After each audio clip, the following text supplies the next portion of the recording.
Tapi bayang-bayang ayahnya besar, dan warisan Darius perlahan mulai retak di bawah beban perang yang gagal, pemberontakan di Mesir dan Babilonia, serta meningkatnya kekuasaan para bangsawan lokal.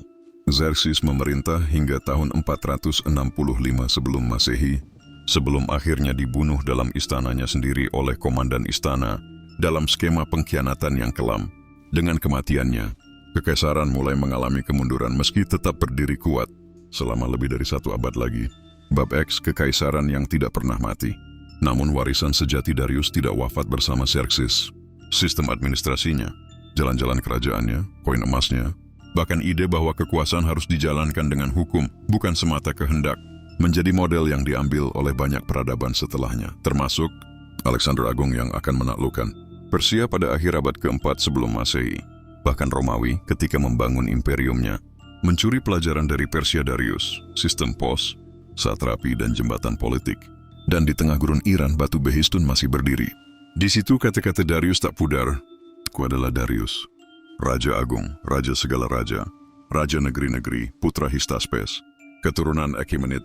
Apa yang benar, itulah yang aku cintai. Apa yang salah, itu yang aku benci. Penutup, lelaki yang menaklukkan waktu. Darius Premier yang lahir bukan sebagai pewaris telah menciptakan sebuah dunia. Ia menaklukkan wilayah, tetapi lebih dari itu, ia menaklukkan waktu dengan hukum, sistem, dan visi yang jauh melampaui zamannya. Ia bukan hanya raja penakluk, tetapi arsitek dunia kuno.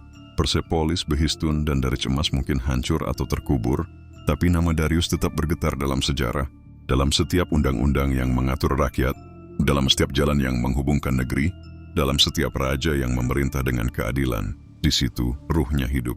Ia adalah Darius, Raja Agung. Aku membangun jalan-jalan agar manusia dapat terhubung, bukan terpisah. Biarlah perdagangan berjalan dan pesan dikirim, sebab kemajuan lahir dari keteraturan, bukan dari kekacauan. Dunia ini luas dan langit menggantung tinggi, namun tak ada yang lebih agung dari seorang raja yang memahami batas kuasanya dan tunduk pada kehendak yang maha benar. Aku memerintah tidak karena takhta diwariskan, tetapi karena kehendak Ahura Mazda, dan karena aku menumpas dusta. Barang siapa dapat memimpin tanpa kebenaran, ia hanyalah bayangan dari pemimpin sejati. Kekuasaan sejati bukanlah menundukkan musuh dengan pedang, tetapi menjaga rakyat dengan keadilan. Pedang akan berkarat, namun hukum akan bertahan selama langit masih mau terbentang.